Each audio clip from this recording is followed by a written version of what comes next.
¿Qué tal? ¿Cómo están? ¿Cómo están? Buenas noches. Bueno, chicos, en realidad yo les he venido a hablar de un tema que a veces se habla pero no se practica. Miren, lo que pasa, chicos, es lo siguiente. El día de hoy yo quiero hablarles de las audiencias previas al juzgamiento. ¿Y cuáles son las audiencias previas al juzgamiento? Tienes la tutela de derechos, tienes el control de plazos, tienes la inadmisión de diligencias y tienes la prisión preventiva. De eso les he venido a hablar hoy día.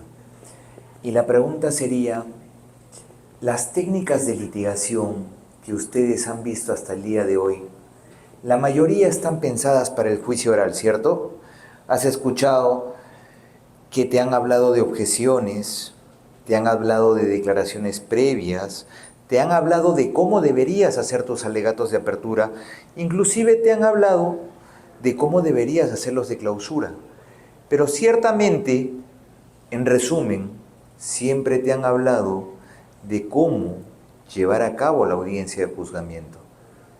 ¿Alguien te habló, en algún momento se preocupó para determinar que esas técnicas de litigación que estás pensando para juicio oral deberían también aplicarse en esas audiencias previas al juzgamiento?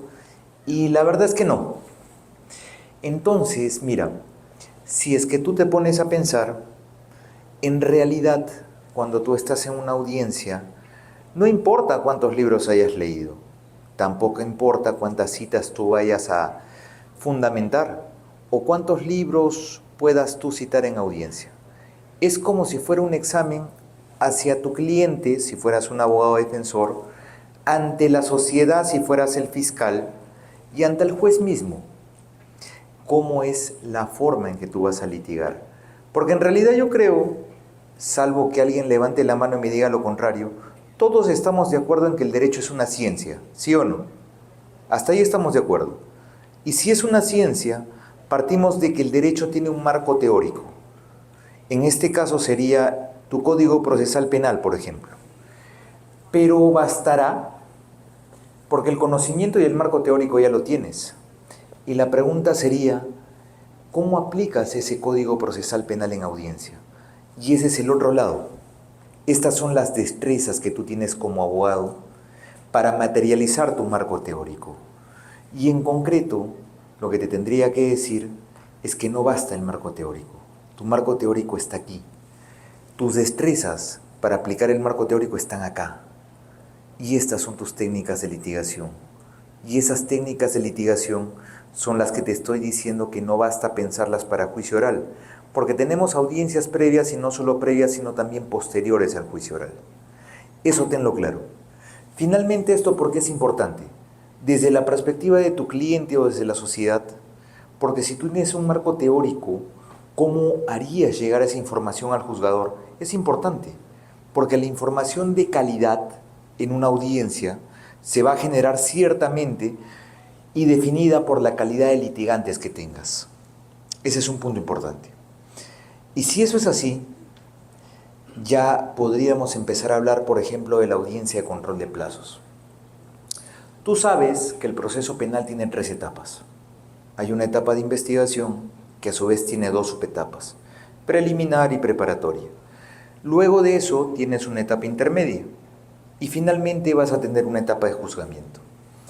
La pregunta sería, el control de plazos, ¿qué plazo viene a controlar? Ahí tienes que determinar la diferencia entre un plazo legal y un plazo razonable. Plazo legal, por ejemplo, imagínate que estás en preparatoria y si tú te vas al 342 del Código Procesal Penal, te vas a dar cuenta que te establecen un plazo de 120 días como un plazo ordinario, prorrogable por 60 días más. O sea, un total más o menos de 180 días, ¿sí o no? Pero si te vas a un proceso complejo, ahí la cosa cambia. Tienes 8 meses que también pueden ser prorrogables por 8 meses más, siempre y cuando existe un requerimiento escrito por parte de ese representante del Ministerio Público hacia ese juez de investigación preparatoria y previa audiencia. Y si estuvieras en un proceso de criminalidad organizada, podrías estar 36 meses. y tal vez prorrogables por 36 meses más. En realidad, lo que quisiera decirles es que el 342 es el plazo legal. Tú has leído en tu 342 que los plazos dicen hasta. O sea, puede ser 36 o puede ser 35 y pueden ser 18 o tal vez 15 o pueden ser de repente no los 120 días, sino pueden ser 60. ¿Y de qué va a depender? Porque finalmente es aplicable al caso concreto, ¿no? Imagínate un proceso común en el que tengas un plazo de 120 días, en el que tengas dos diligencias, porque tal vez es un delito de falsificación de documentos y basta realizar la pericia grafotécnica para determinar la consumación del ilícito. Ahora yo te pregunto, imagínate un robo agravado, que también podría ser un proceso común, pero tiene más o menos unas 18 diligencias. ¿Ambos son comunes o no? ¿Pero será lo mismo llevar a cabo 18 diligencias que tal vez 2 diligencias? No. Pero ¿qué es lo que te quiero decir con esto? Que diferencies lo que es el plazo legal del plazo razonable. El plazo legal es el que tú tienes en el 342 y el control de plazos viene para controlar el plazo legal. O sea, si tengo un plazo de 120 días y estoy en 125, presento un control de plazos para decirle a ese juez de investigación preparatoria, ordénale al fiscal que concluya su investigación porque el plazo ya se venció.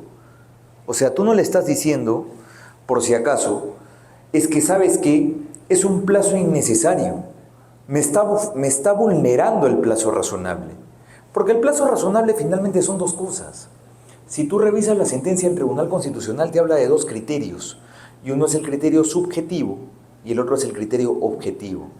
Céntrate en el subjetivo porque este es el que más te va a servir. Subjetivo es cómo las partes, o sea, fiscalía y defensa, nos comportamos en el desarrollo de la investigación. Imagínate un fiscal que te pida prisión preventiva, por ejemplo, 9 meses para investigarte 6 y en 4 meses no haga nada.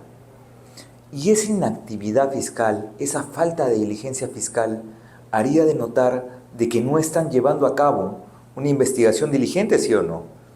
Esa falta de actividad te afectaría el criterio subjetivo, porque partimos de un principio de debida diligencia.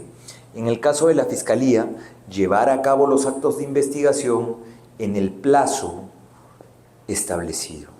En el caso de la defensa, no lleves a cabo conductas maliciosas, no lleves a cabo actividades dilatorias, porque finalmente eso también afecta el plazo. Pero ya sabes, céntrate en esto y esta es la idea nuclear. Tu audiencia de control de plazos está orientada a cuestionar el plazo legal, jamás el razonable, el plazo legal. Se vence un plazo que está establecido en el código, señor juez, se venció el plazo, ordene a usted al fiscal de que concluya la investigación, sea preliminar o preparatoria. Pero mira, sería muy sencillo hablar de preparatoria, ¿sí o no? Eso es fácil, porque todo nace con la disposición de formalización. Pero yo te pregunto, ¿qué pasa en preliminar? No sé si te has dado cuenta que a veces la Fiscalía investiga, pero todavía no hay una disposición de apertura, ¿sí o no? ¿Y qué pasa con esos actos que se han realizado, actos de investigación me refiero, que se han realizado anteriores a la disposición de apertura? Si tú revisas, y este es un dato que te doy, revísate el 329 y el 330 del Código Procesal Penal. ¿Será que el Código ha establecido una etapa preprocesal? O sea, esos actos de investigación que se han llevado a cabo antes de la apertura, ¿será que están orientados a determinar si se apertura o no la investigación preliminar? Y te lo planteo así porque alguna vez un fiscal me lo dijo, ¿eh? Es que, abogado, mira, estos actos de investigación que están antes de la apertura, justamente yo los llevo a cabo porque yo tengo que determinar si aperturo o no la investigación. Ese es un criterio totalmente equivocado. Y te lo digo porque, si tú revisas el Código Procesal Penal atendiendo un principio de legalidad, no se encuentra regulada una etapa preprocesal. Uno, si partimos del código. Otro dato te doy. Revísate la casación 66-2010 PUN. Y en ese tiempo se decía, el plazo de diligencias preliminares, o sea, desde cuándo se apertura la investigación, está desde que el fiscal toma conocimiento de la noticia criminal. Porque finalmente él es quien dirige. La policía es su órgano de apoyo. Y cuando yo como fiscal tomo conocimiento, desde ese plazo contamos. Pero ese criterio evoluciona. Y ese criterio, si tú revisas el expediente 4/2020 en una apelación de la Corte Suprema, te establece, no basta que tome conocimiento, sino más bien, además de que tome conocimiento, vas a verificar si a partir de ese conocimiento ha dispuesto algún acto de investigación. Porque si él, además de haber tomado conocimiento, ya dispuso un acto de investigación que justamente impulse esa investigación, desde ese momento cuentas. O sea, ¿cuáles son los presupuestos vigentes en la actualidad? 1, que tome conocimiento. 2, que habiendo tomado conocimiento, disponga un acto de investigación. Si tú tienes esos dos, vas a contabilizar la investigación no desde la fecha de su disposición, sino desde la fecha en que él tomó conocimiento y dispuso un acto de investigación. Te pongo un ejemplo. A veces, cuando imagínate que hoy día me asaltan saliendo aquí de la universidad. Me llevan a la comisaría, le comunican al fiscal y el fiscal llega y en su cuadernito de incidencias de la comisaría deja una providencia. Y en esa providencia está que me lleven al médico legista. ¿Es un acto de investigación o no? ¿Impulsa la investigación o no?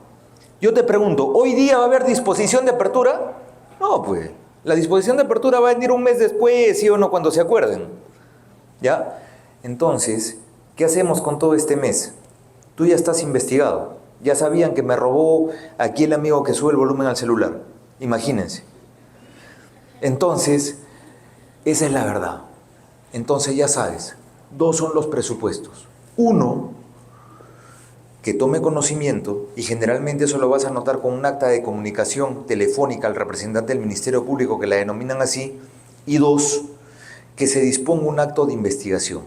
Tienes esos 2, contabilizas desde el momento que toma conocimiento. No importa la fecha de la disposición. No cometas el error de pensar que justamente con la disposición de apertura nace una imputación formal. Y con esa imputación formal, recién tú puedes hablar de la afectación de un derecho. Ese es un criterio equivocado. Porque acuérdate, y te vuelvo a repetir, no está regulada una etapa preprocesal para hablar de que estos actos de investigación anteriores a la disposición no estén dentro del plazo de investigación. Dato adicional. Eso es lo importante que tienes que tener claro en el control de plazos. ¿Desde cuándo contabilizas preliminar? ¿Qué es la diferencia entre plazo legal y plazo razonable? Y te doy una tercera. No sé si te ha pasado en preliminar. Imagínate, tienes tu plazo ordinario, si tú revisas el 334 del Código Procesal Penal, y te dice, son 60 días naturales. Pero te dice, el fiscal puede fijar un plazo distinto, de acuerdo a las necesidades del caso, ¿sí o no? Ya, yo te pregunto, 60 días naturales. Viene la casación 2/2008 y te dice, el plazo máximo en un proceso común serían 60 adicionales. ¿Por qué? Porque el máximo es 120, ¿sí o no? O sea, acá 60, tu plazo ordinario, acá otro 60, tu plazo extraordinario. El problema está en que a veces la fiscalía piensa de que no importa tú cuando emitas tu disposición de prórroga, porque finalmente tienes 120. Y acuérdate, y esto te lo doy para que controles el plazo, la disposición de prórroga tiene que darse antes del vencimiento del plazo ordinario. Porque si es que se diera después, ya no se puede. Hagamos una analogía. ¿Qué pasa si tú, fiscal, presentas tu requerimiento de prolongación de prisión preventiva vencido el plazo ordinario? Ya no se puede, ¿sí o no? ¿Qué pasa si presentas tu requerimiento de prórroga de investigación compleja después del vencimiento de los primeros 8 meses? Ya no se puede, ¿sí o no? ¿Y sabes por qué no se puede? Porque son actos procesales distintos. Este es el plazo ordinario, este es el plazo extraordinario. El presupuesto formal es que antes del vencimiento del plazo ordinario, tú emitas tu disposición justificando los motivos por los cuales necesitas el plazo extraordinario. ¿Me entiendes? Después no se puede. ¿Por qué? Porque imagínate que hoy día se vence mi plazo ordinario y de acá a una semana emiten la disposición de prórroga. ¿Qué hacemos con esa semana? O sea, la investigación se paraliza, se quiebra. Y esa no es la realidad, ¿sí o no? Entonces, ese es el porqué. Ten presente que el plazo ordinario y el plazo extraordinario son actos procesales distintos. Y como son distintos, el presupuesto formal es, para llegar al extraordinario, dentro del ordinario, emites tu disposición de prórroga. Porque no hay una suspensión de plazo, no hay posibilidad de quebrantar ese plazo.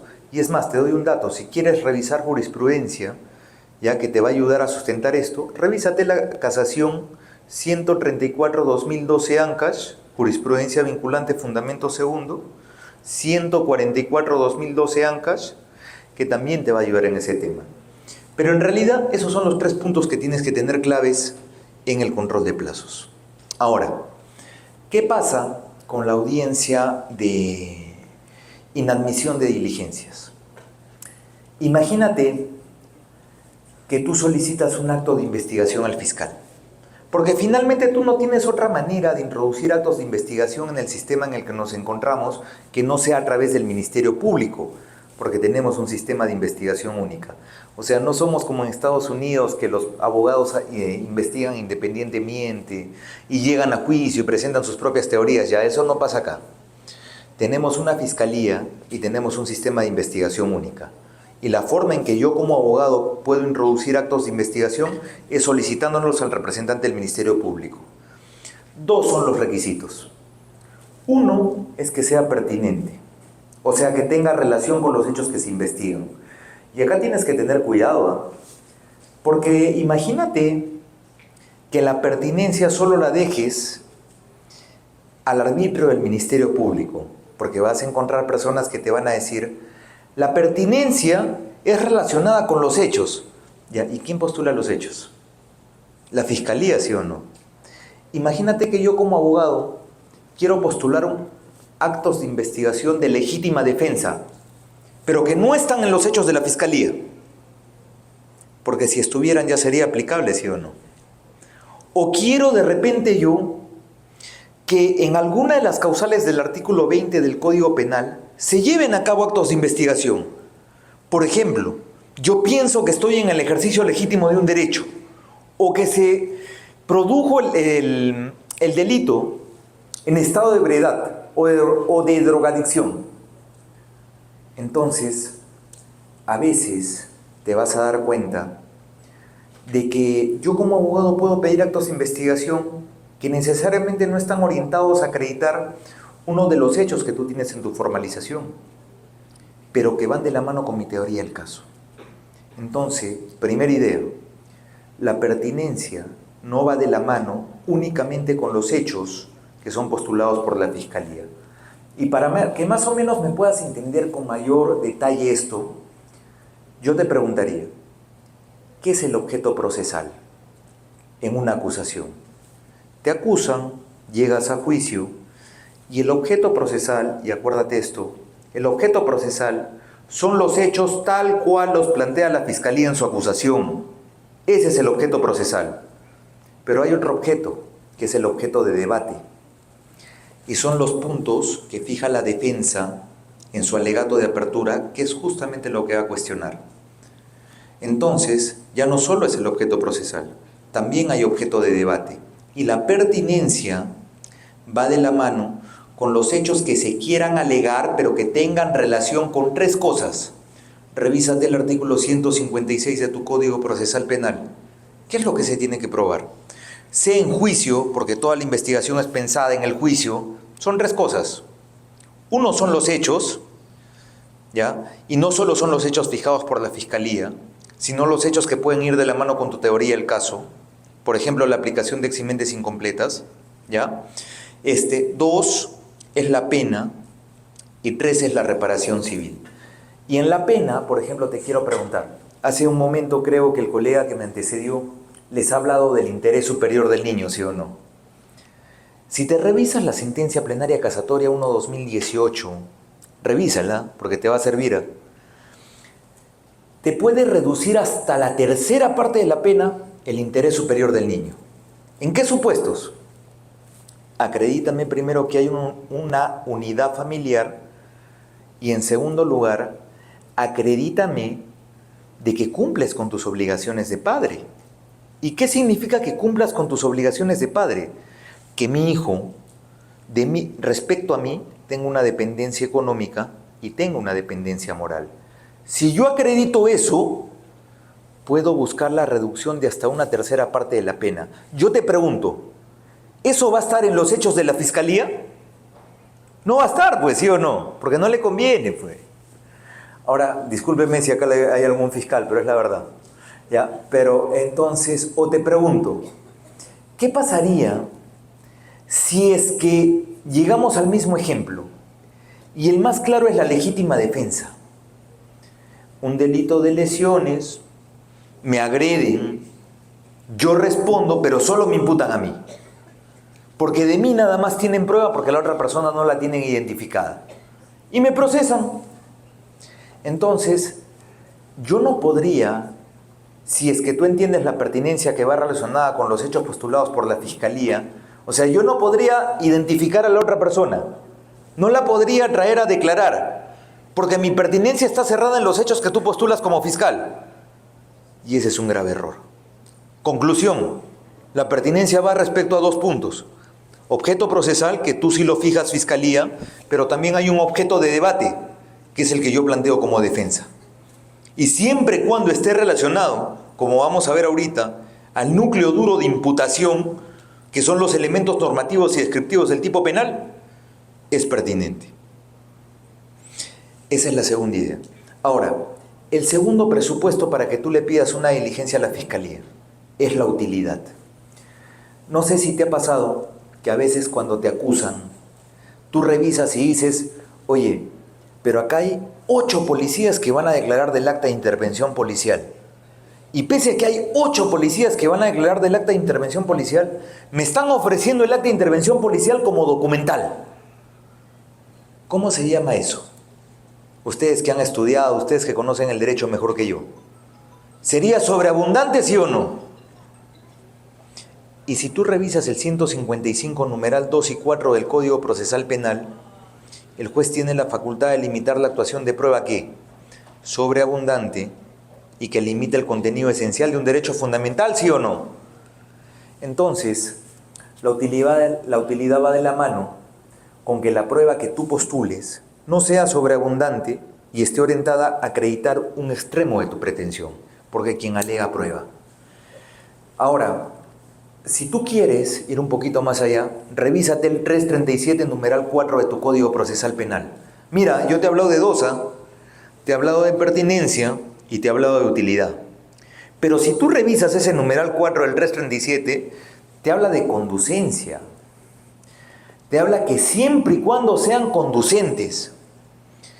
No vayas a pensar que tú al fiscal le tienes que demostrar que el acto de investigación que tú quieres llevar a cabo es legal.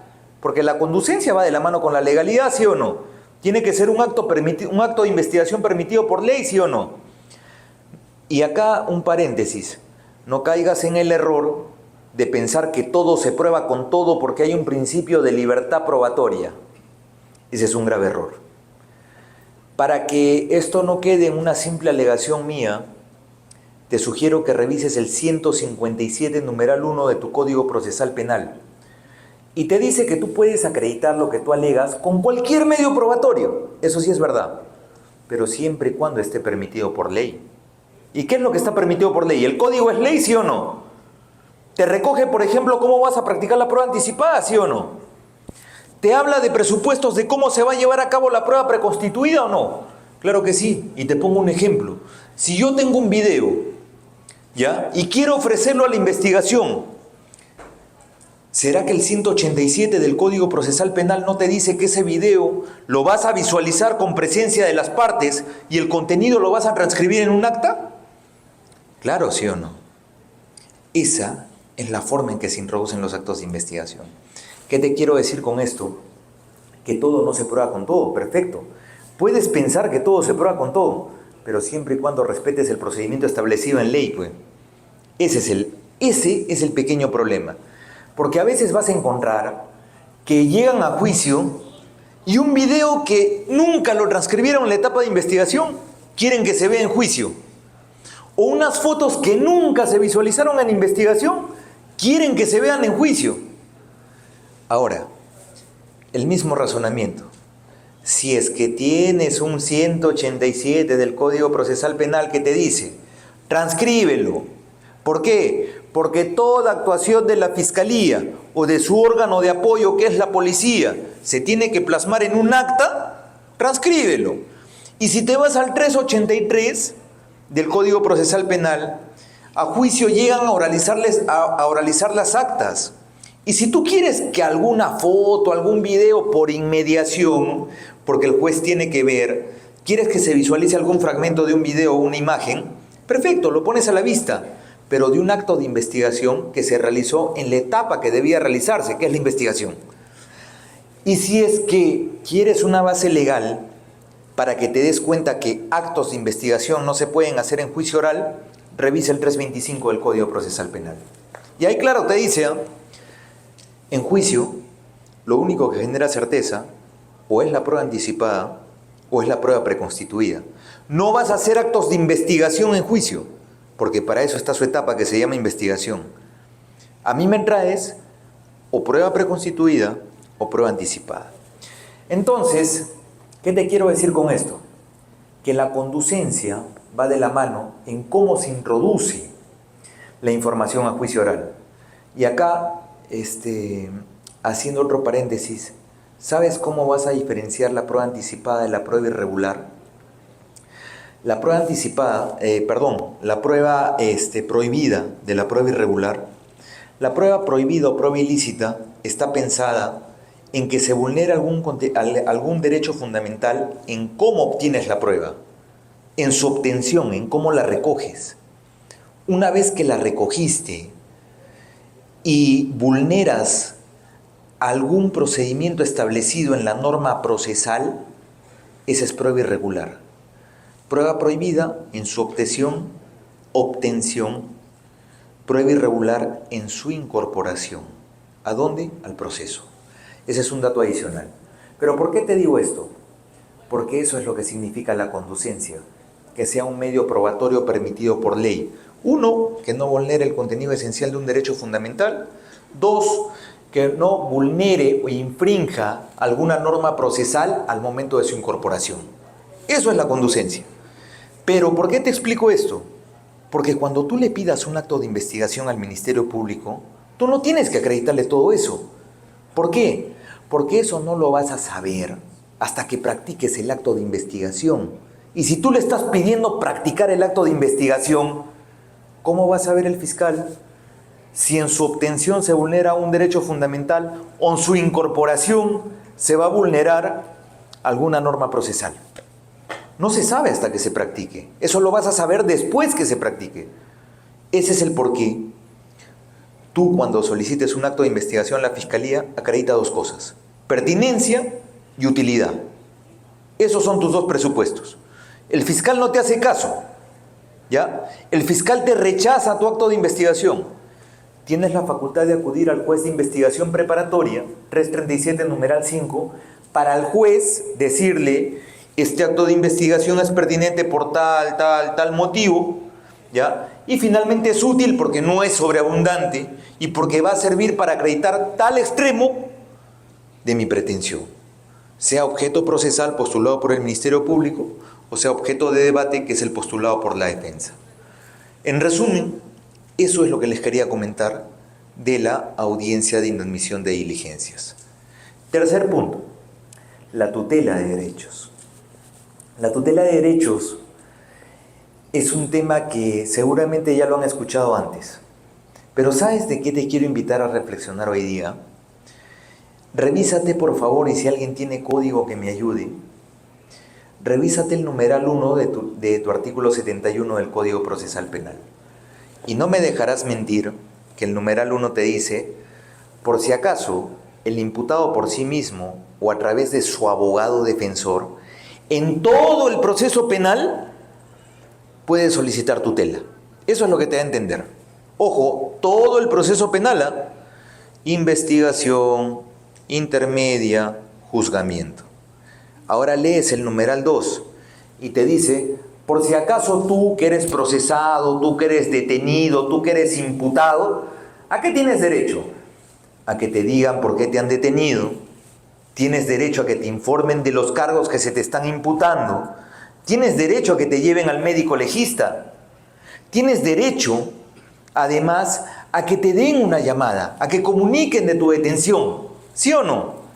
Ahora yo te pregunto, ¿tú crees que una persona camina por la calle con su abogado al lado? No, no. Y al momento que te detengan, ¿tu abogado va a estar ahí contigo? Y cuando te detienen, ¿no te deben informar los cargos? ¿Y no te deben decir cuál es el motivo de tu detención? ¿Y no te deben llevar al médico legista? Pareciera que todos los derechos que están en el numeral 2 del artículo 71 están pensados para ti que eres el imputado, no para tu abogado, porque tu abogado no va a estar en el momento de tu detención.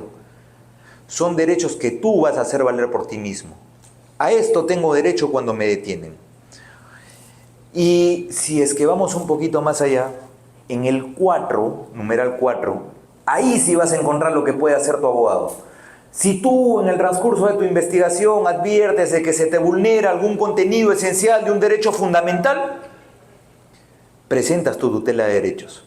¿Quién va a valorar si es que se te vulnera o no un derecho fundamental? ¿Tu abogado, sí o no? Te pongo un ejemplo. Hacen una pericia. Revísate el 172 y siguientes del Código Procesal Penal. ¿Cuál es el procedimiento para una pericia? Nombra al perito oficial, o sea, al perito de la Fiscalía. ¿Cómo lo vas a nombrar? ¿Lo vas a nombrar con una disposición fiscal o lo vas a nombrar con una resolución judicial? Ese perito que estás nombrando, me avisas quién es, porque yo como abogado lo puedo tachar. Tal vez, si habría algún motivo. Y a partir de que tú me notifiques a mí, yo tengo 5 días, ¿para qué? Para nombrar a mi perito de parte. Y que mi perito de parte participe en la realización de la pericia. Y a partir de eso garantizas el contradictorio. Porque ese es el procedimiento establecido en ley. Ya, ahora yo te pregunto. Imagínate que ese procedimiento nunca se lleva a cabo. Y viene la fiscalía en la acusación y te dice, mira, hice una pericia. Acá está, toma, te enteras. Yo te pregunto, ¿en algún momento tú tuviste la oportunidad de contradecir esa pericia? Y no vayas a pensar que porque después de un año tú traes una persona que viene a cuestionar esta pericia oficial, es la pericia de parte. Jamás va a ser una pericia, porque tu perito de parte nunca estuvo en la realización de la pericia. Lo que hace este señor que viene después de 2 años, viene a cuestionar un procedimiento que ya se realizó con anterioridad. El tema es que nunca garantizaste el contradictorio. Te pongo este ejemplo porque ahí ¿qué se estaría vulnerando? ¿Tu derecho de defensa, sí o no? Porque nunca pudiste contradecir, sí o no. Ahora yo te pregunto, en ese escenario, tú como persona natural, tú ciudadano de a pie, ¿tú vas a cuestionar eso? No, no. Pareciera que lo tuviera que hacer tu abogado, ¿sí o no? Entonces, el numeral 4 del artículo 71 salvaguarda cualquier afectación a un derecho fundamental o a una garantía constitucional. Y acá, para dejar claro que es un derecho fundamental, que es una garantía constitucional, en realidad son lo mismo. Depende si tú lo ves desde una faz subjetiva o desde una faz objetiva. Más o menos la lógica es esta. Si esta es la Constitución, imagínate mi mano acá, ¿ya? De acá se derivan 2 tipos de garantías, formales y materiales. Dentro de las formales está el debido proceso. No sé si has escuchado, tanto se habla del debido proceso. El debido proceso es un derecho continente. ¿Por qué continente? Porque contiene a los demás. ¿Cuáles son los demás? Tu principio de legalidad, tu derecho de defensa, tu derecho a la prueba, tus principios y derechos. Pero finalmente son lo mismo porque están acá en las formales. ¿Cómo es la forma en que se desarrolla y qué se te debe respetar? Y a este lado, que son las materiales, tiene solo dos, que es la materialidad y la razonabilidad. Si quieres ahondar un poquito más, revísate el artículo 200 de la Constitución Política del Perú y ahí los vas a encontrar. Acá está la proporcionalidad, la materialidad, la razonabilidad, etc. Pero finalmente es así como se desarrolla.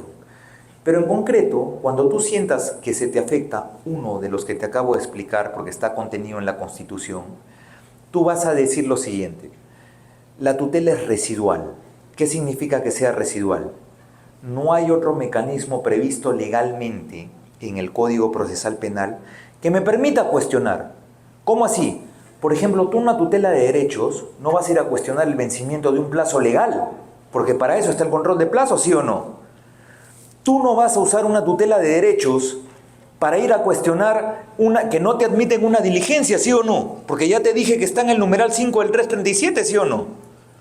¿Tienes una vía propia? Tienes una vía propia. Y si hay una vía propia, ¿se puede activar la tutela? No se puede, ¿sí o no? Ya. Entonces quédate con esa idea. Es residual. Pero ¿sabes qué? Eso es lo básico. Ahora yo te pregunto, aparte de lo que te estoy explicando, hay un acuerdo plenario, que es el 4/2010. Y pareciera que este acuerdo plenario, la Corte Suprema quiso solucionar el problema de la tutela de derechos. Pero en realidad no. ¿Sabes por qué? Porque si tú revisas el fundamento 10 de ese acuerdo plenario, tienes los mismos derechos que se pueden tutelar a través de este mecanismo procesal que están en el numeral 2 del artículo 71. ¿Y sabes cuál es el problema? Que en algún momento se llegó a pensar de que únicamente los derechos que puedes cuestionar o puedes pedir tutela son los que están en el numeral 2 del artículo 71. O sea, que vayas al médico legista, que conozcas los cargos de la imputación, que finalmente te den un buen trato, que te den una llamada. Y se pensó que solo por esos podías presentar tutela. Tú que eres un abogado con experiencia, tú que de repente eres un profesional, te quiero preguntar, ¿quién ha presentado una tutela para que lo lleven al médico legista? ¿Tú conoces a alguien? Yo no, por lo menos. ¿Ya? Entonces, por eso es de que sale el acuerdo plenario supuestamente a solucionar esa problemática. A decir, los únicos derechos tutelados no son los del numeral 2 del artículo 71. Pero hay un error, pues. En el fundamento 10, tú pretendes volver a citar todos esos derechos del numeral 2 del artículo 71. Lo nuevo que te trae el acuerdo plenario es que te dice, a través de la tutela, puedes cuestionar disposiciones fiscales o requerimientos fiscales que sean ilegales. Y ahí se pensaba, entonces yo como abogado puedo cuestionar la disposición de formalización a través de una tutela de derechos. Y ese fue un error. Ojo, tú no vas a cuestionar un requerimiento de prisión preventiva que creas ilegal a través de una tutela. Los requerimientos ilegales se piensan, por ejemplo, imagínate que yo soy Claro y me mandan un oficio pidiéndome el registro de llamadas tuyo, pero sin la autorización judicial. ¿Es un requerimiento ilegal, sí o no? Porque yo no puedo vulnerar tu derecho a la intervención, a la privacidad de las comunicaciones, ¿sí o no? Al secreto de comunicaciones, ¿sí o no? Eso es lo ilegal, no un requerimiento fiscal. O sea, tú me requieres algo que no está autorizado por ley, es un requerimiento ilegal, tutela de derechos. Pero no el requerimiento que tú creas que la Fiscalía presenta sin sustento legal. Todo lo que necesita autorización judicial, la Fiscalía lo requiere sin la autorización, tutela. No el requerimiento que tú consideres que no cumpla con los requisitos de ley. Eso es importante que lo tengas claro, porque también ha habido abogados, mirándolo desde el otro lado, que piensan que cualquier disposición fiscal puede ser cuestionada a través de la tutela de derechos, o cualquier requerimiento fiscal puede ser cuestionado a través de la tutela de derechos. Y te pongo un ejemplo. La disposición de formalización no se puede cuestionar a través de una tutela. ¿Por qué? Porque es una decisión unilateral del Ministerio Público, que tiene una base constitucional que es el artículo 159 de la Constitución. O sea, es una facultad de la Fiscalía decidir si sigue investigando o no. Pero ¿qué pasaría si es que hay una disposición de complejidad que de repente no cumplen los requisitos de ley? ¿Dónde están los requisitos de ley para declarar una investigación compleja? ¿En el 343, sí o no? pluralidad de investigados, cantidad significativa de actos de investigación, actividad fiscal en varios distritos, judiciales. Entonces, ¿se da o no se da? En varios. Si es que Fiscalía quiere declarar compleja la investigación sin que se cumplan estos requisitos, eso me afecta no el plazo legal, me afecta el plazo razonable. ¿Ya? Porque acá no estoy cuestionando que se venció el plazo que dice el 342. Lo que estoy cuestionando es que Fiscalía me quiere investigar 8 meses más sin que se cumplan los requisitos de ley. Por eso, y diferénciame esto, plazo legal, vencimiento, control de plazos. Plazo razonable, tutela de derechos. Son dos cosas diferentes. ¿Ya?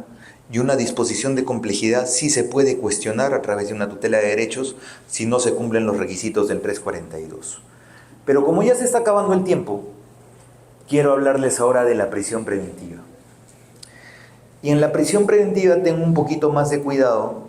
No pienses que vas a ir a debatir tus 5 presupuestos, tú que has estudiado tu casación 626-2013 en Moquegua. Antes de eso, fíjate que el Acuerdo Plenario 1/2019 te está diciendo que hoy por hoy puedes cuestionar la tipicidad de los hechos en una audiencia de prisión preventiva. En Fundamento 25 y 27. ¿Y por qué te digo esto? Porque antes de que tú puedas revisar los fundados y graves elementos de convicción, ¿fundados y graves elementos de convicción de qué? De la existencia de un hecho y la vinculación a un hecho. ¿Dónde está la existencia del hecho? En la formalización, ¿sí o no? ¿Dónde está la vinculación al hecho? En la formalización, ¿sí o no? Porque ahí están los hechos que te están imputando, ¿o me equivoco? Yo te pregunto, hazte este análisis, ¿ah? Este es tu tipo penal, imagínate que te están imputando homicidio y estos son tus hechos. Este tipo penal tiene elementos normativos, que son los que requieren valoración jurídica, tiene elementos descriptivos, que son los que tú vas a percibir solo a través de los sentidos, pero para uno o para otro necesitas un hecho que se subsuma con estos elementos del tipo. De esto, tú obtienes una premisa que se llama válida. Y una vez que tienes ese juicio de subsunción y tienes esa premisa válida, sobre esa premisa válida caen tus elementos de convicción. Porque ¿qué acreditan tus elementos de convicción si no hay hechos? ¿O me equivoco? Ese es el porqué. Tú vas a revisar en el Acuerdo Plenario 1/2019 que hoy por hoy puedes cuestionar la tipicidad en una audiencia de prisión preventiva. Pero no solo la tipicidad, también la licitud. Y se pensaba hace unos años lo siguiente: a ver, abogado, ¿quieres cuestionar la licitud de un acto de investigación? Tu mecanismo es la tutela de derechos. Ya, y la lógica era, o sea, tú me vas a dictar prisión preventiva hoy día con un acto de investigación que es ilícito y después presento mi tutela de derechos. Y mi tutela de derechos sale fundada, pero yo ya estuve preso 3 meses. Y como sale fundada, excluyen el acto de investigación. Y con eso yo tenía que recién pedir mi cese de prisión preventiva y regresar acá y decirle: mira, juez, te equivocaste porque he estado 3 meses preso por gusto. Creo que la lógica del acuerdo plenario es ahora, me analizas la licitud, ¿ya? Lo que tenga que decir el abogado en la audiencia de prisión preventiva. Revísate también ese fundamento 25 y 27. Segunda idea. Ahora, fíjate que los fundados y graves elementos de convicción, a veces te va a pasar que te imputan uno o más delitos, o hay uno o más imputados. Imagínate que sean 3 delitos y 3 imputados. Los fundados y graves elementos de convicción son para cada delito, o sea, no es que te los ponen en bloque, ¿ya? ¿Qué elementos de convicción son para el delito 1? ¿Qué elementos de convicción son para el delito 2? ¿Qué elementos de convicción son para el delito 3? Porque si revisas tu 268 del Código Procesal Penal, son elementos de convicción de la existencia de un hecho. Y el hecho 1 no es igual al hecho 2 ni tampoco al hecho 3. Y la vinculación de cada uno de los imputados al hecho. Y tu vinculación no es igual a la mía. Así seamos coautores y haya un principio de imputación recíproca, porque tú tienes un rol específico que no es el mismo que yo tengo, tal vez. Entonces, y esto te lo digo por qué, pero tú dirás, ¿pero por qué la Fiscalía me tiene que decir todo esto? Es que no es discrecional, es su deber. Revísate el 64 y el 122 del Código Procesal Penal y te vas a dar cuenta que el deber de motivar no solo es del juez, sino también del fiscal. Y el fiscal debe motivar sus requerimientos fiscales, debe motivar sus disposiciones, te dice. Y esto parte del 139, numeral 5 de la Constitución. La función fiscal también se somete a la Constitución y ley. Esa es la primera idea. Segundo, otra cosa que te va a servir, el peligro procesal. Tú te desgastas debatiendo en audiencia de prisión preventiva si hay o no hay arraigo. Y en eso se quedan, ¿ah? Sí tiene arraigo, no tiene arraigo. Ya, pero ese es un problema, pues. Revísate el fundamento 45 del Acuerdo Plenario 1/2019 y de ahí para abajo. Imagínate que mi mano es la falta de arraigo. Acá estamos. Te dice el Acuerdo Plenario, a partir de esta falta de arraigo, debe haber elementos objetivos, o sea, elementos objetivos son actos de investigación, elementos de convicción, como lo quieras llamar, pero debe haber elementos objetivos que te permitan construir una inferencia, o sea, elemento objetivo 1, elemento objetivo 2, elemento objetivo 3, te permiten construir una inferencia que te dé cuenta de una posibilidad concreta de fuga. O sea, ¿cómo me puedo fugar? ¿Tengo contactos en el extranjero? ¿Me comporté así en un procedimiento anterior? Mi conducta procesal es la de evadir la justicia, pero basado en elementos objetivos, que me den cuenta de por qué hay una posibilidad de fuga. Y lo segundo es de cómo yo, que soy el procesado, puedo usar esa posibilidad de fuga. ¿Ya? Esos dos, si esos dos últimos no te explican, y léete el acuerdo plenario, ¿ya? Por más que no haya arraigo, si no te explican estos dos últimos, no hay peligro procesal. Revísate el acuerdo plenario 2019. Y eso tiene una razón de ser. Porque ya, imagínate, soy soltero, no trabajo, no tengo una casa, ¿ya? Vivo viajando a los diplomados de mis amigos LP. O sea, imagínate. Entonces, ¿por eso me vas a mandar a prisión preventiva? No, porque tendrías que decirme cómo a partir de que no tengo arraigo me voy a poder fugar. ¿Y cómo puedo hacer uso de esa posibilidad de fuga? Y date cuenta, y esto es más importante, ¿eh?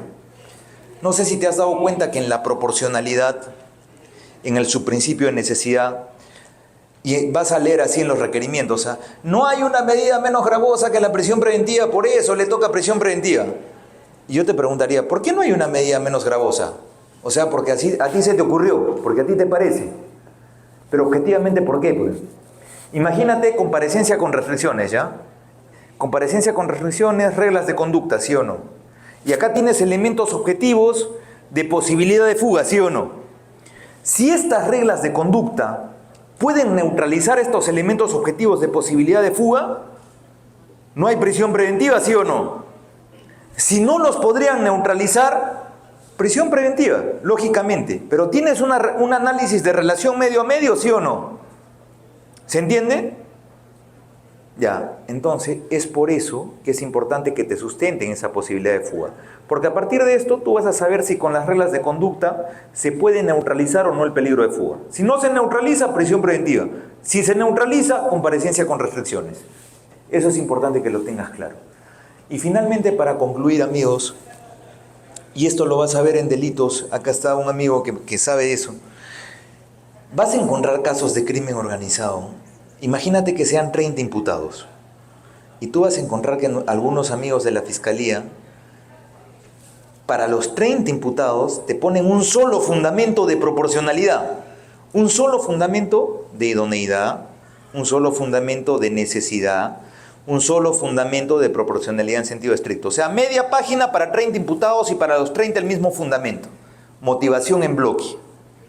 Ahora yo te pregunto, ¿tenía que llegar el Tribunal Constitucional más o menos en octubre del año pasado, en el 2022, para decirte que eso no se puede hacer?